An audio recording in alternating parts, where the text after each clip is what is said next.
Excuse me starting this off with a diagram and a bit of chat, but I've recently relayed out our garden, and I've adopted the no-dig method of cultivation and also cut down on the vegetable beds. So you can see the yellow area there that's just directly in front of our windy house. That's a bit sheltered, so I need to water that one. And then the long bed along the front, I've divided it into three, and I put in two raised planters with a tree in the middle. The idea being to try and get some mycorrhizal fungus and to adopt a no-dig cultivation method to see how well that works for us.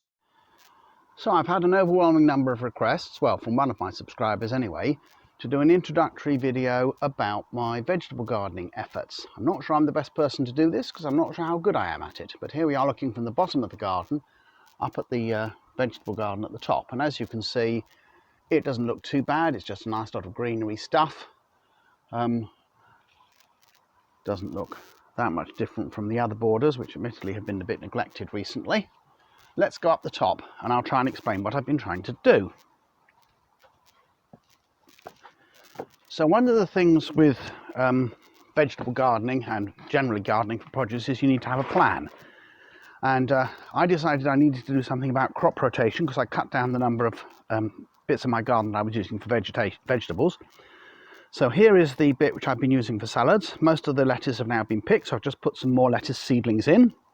So next year this will be used for something else, but this year that's salads. And to divide the patch up, I've got a raised bed here, and this raised bed has got some courgettes growing in it, and it's also got an apricot tree, which is a patio tree, which won't get too big, growing in the middle of it. Hopefully that will survive the onslaught of the courgettes and be good for next year. Here is my sweet corn. I've got two patches of sweet corn. I grew it last year. Didn't do as well as it might have done because it was such a dry year partly last year, I think, so I thought I'd try it one more time again. This patch here has got sweet corn in it now, and when the sweet corn comes out in the autumn, this is going to be peas, and this patch here has got sweet corn in, and in the autumn when that comes out, this is going to be broad beans. Over here is my current bean patch. This has got runner beans in it, so fairly soon I'm going to start putting some broccoli plants in here. I'm going to plant some in the middle of the rows of beans and see how they do, and I've got some more plants ready to go out of it later on when they're a bit bigger, so we'll see what works best for that.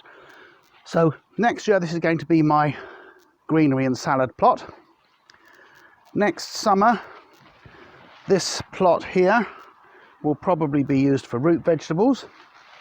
This plot here will be my beans plot, and this plot here is where I'm going to try. I forgot to mention the raised bed that's between the other two plots. It's got a pear tree in it and a rather dead now sunflower, which I put in to draw the black fly away from the runner beans, and it seems to work quite well because the runner beans have been largely free of black fly, so that's been quite good. This patch here used to be one of my vegetable patches. It's now down to soft fruit, mainly, well, fruit anyway. I've got a couple of currant bushes I put in at the front, and the green stuff you can see growing all over the place is called strawberry spinach. The leaves you can use as spinach either in a salad or cooking when they're a bit bigger, and the fruits are supposed to be a substitute for strawberries. They're quite nice, but they have slightly gritty pips, I mean, and the roots apparently taste like parsnip. I haven't had any of the roots yet, so I don't know. I've got a container of strawberries here. They haven't done very well this year, but they have established themselves this year. Last year they were very definitely struggling. This year they've established themselves. I've got two established raspberry canes here. For some reason or another, the other two I put in didn't grow, and one of them, which I replaced this year, also hasn't taken. So I'll have to think about that. But this one has finished fruiting, and those are the canes for next year, now growing up. And the one at the back there is an autumn one, and it's fruiting now. And then at the back here, I've got two blackberry bushes of different sorts and something called a honeyberry bush, which is a honeysuckle that produces berries a bit like blueberries. And I've also got a couple of strawberry plants in the front of the bed, and I put in some strawberry spinach plants, and there's some foxgloves there which are just there for ornamental. And over here is my russet apple tree. Russets I'm particularly fond of. Next year I'm going to need to be a bit more proactive in terms of cutting down the number of fruits it's trying to produce. You can see it's a bit overcrowded this year, and I need to test these to see when they're ready. They shouldn't be ready for another month yet, but there seem to be a few falling off. And last of all, partly because I forgot about it earlier, believe it or not, this is my propagator. So I've got some tomatoes in there. One of them is doing quite well. The other one, to be honest, is in much too small a pot. And then I put some other plants in at the back there, including courgettes and peppers and so on, in a trough, just to see how they get on. Over there you can see some purple sprouting broccoli plants. Now I put them in about 2 months too late, but that should be fine because different varieties you plant at different times, and they normally, it just affects when they come into production. So I'm hoping these will do well sort of early, late spring next year for us, around about the time that the broad beans and the peas are coming on. So we should have quite a good variety of crops then. I also grew the salads and things in here earlier on. Now most of the sort of bringing stuff on in the propagators over and done with. I've just planted out some of the latest lot of lettuce, so I'll probably put in some more lettuce plants a bit later on. But basically, in terms of bringing stuff on, that's probably it for now. So that's it really.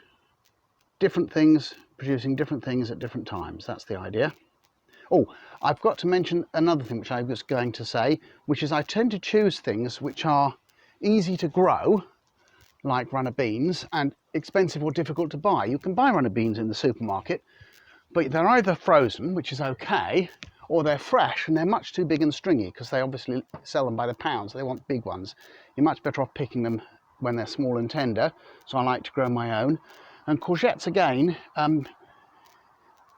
they're quite expensive to buy in the shops and they're dead easy to grow, notwithstanding the fact that this one at the back here hasn't done much for me yet, but hopefully it's going to.